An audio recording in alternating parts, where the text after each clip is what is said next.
காவல்துறை பொய் வழக்கு போடுவதில் செலுத்தும் கவனத்தை கள்ளச்சாராயத்தை ஒழிப்பதில் செலுத்தியிருந்தால் 33 உயிர்கள்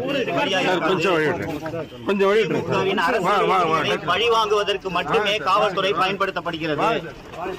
காவல்துறை தமிழக முதல்வர் திரு ஸ்டாலின் அவர்களின் கையாளகத்தனத்தினால் இதுவரை 55 பேர் கள்ளச்சாராயத்திற்கு பலியாகி இருக்கிறார்கள்.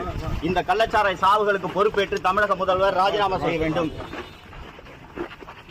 சவுக்கு சங்கரோட விஷயம் நம்ம எல்லாருக்குமே ஏற்கனவே தெரிஞ்சது தான். அவர் போலீஸ் உயர் அதிகாரிகளை அவதூறாக பேசி வீடியோ வெளியிட்டதால அவர் சிறையில் அடைக்கப்பட்டிருக்கிறாரு. அவருக்கு ஜாமீன் கொடுக்கப்படலை. அந்த சாக்கு இந்த சாக்குன்னு சொல்லிட்டு இதுவரையுமே அவர் வெளிவராமல் உள்ளேயே தான் இருக்காரு. ஒரு பக்கம் அவங்க அம்மாவும் மெட்ராஸ் ஹைகோர்ட்டை முறையிட்டு இருக்காங்க. ஆனாலும் அதுலேயும் ஒரு நல்ல பதில் கிடைச்ச பாடில்லை. இப்போ பார்த்தீங்கன்னா கள்ளக்குறிச்சியில் கள்ளச்சாராயம் குடிச்சு பல பேர் உயிரிழந்திருக்கக்கூடிய விஷயம் நடந்திருக்கு பார்த்தீங்களா. இதை சவுக்கு சங்கர் எப்படி சொல்லியிருக்கிறாரு பாருங்களா. புதுக்கோட்டை கோர்ட்டுக்கு வெளியே கூப்பாடு போட்டபடியே சவுக்கு சங்கர் இப்படி சொல்லிட்டு வந்திருக்கிறாரு. பொய் வழக்கு போடுறதுலேயே செலுத்தும் கவனத்தை கள்ளச்சாராயத்தை ஒழிக்கிறதுல செலுத்தி இருந்தால் உயிரிழப்புகளை தவிர்த்திருக்கலாம்.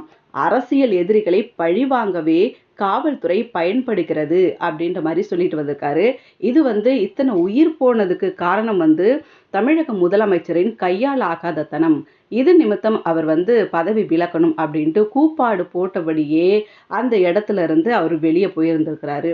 இவ்வளோ விஷயங்கள் நடந்து பிரச்சனைன்னு மாட்டி அவர் இப்போ ஜெயிலில் இருந்தாலும் கூட ஒரு சில விஷயங்களை துணிச்சலாகவும் தைரியமாகவும் அந்த இடத்துல அவர் சொல்லிக்கிட்டே போன விஷயம் உடனே அங்கே இருக்கக்கூடிய எல்லா கேமராமேன் ரிப்போர்ட்டர்ஸோட ஃபோக்கஸ்லாம் அந்த பக்கம் போயிருக்கு. இப்போ அந்த விஷயம் இப்போ வைரல் ஆகிட்டு இருக்கு. ஸோ பார்ப்போம் இது என்ன போய் முடிய போகுது, என்ன நடக்க போகுது அப்படின்றத.